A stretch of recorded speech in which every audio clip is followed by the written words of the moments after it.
জানেন কি, বৈদিক চিন্তায় অঙ্ক শুধু পরিমাপ নয়, বরং অস্তিত্বের স্তরগুলোকে নির্দেশ করে। জানতে চান? তো মনোযোগ দিন। যেমন শূন্য হল ব্রহ্মের প্রতীক, এক দিয়ে বোঝায় এক ঈশ্বর,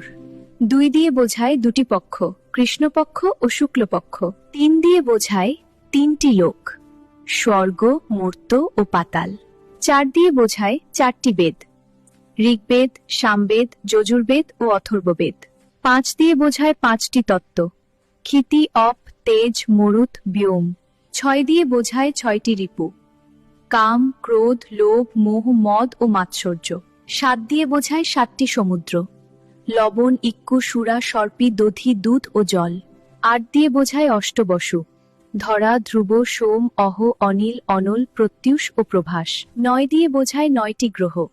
শুক্র, শনি, রবি, সোম, মঙ্গল, বুধ, বৃহস্পতি, রাহু ও কেতু, আর 10 দিয়ে বোঝায় 10টি দিক,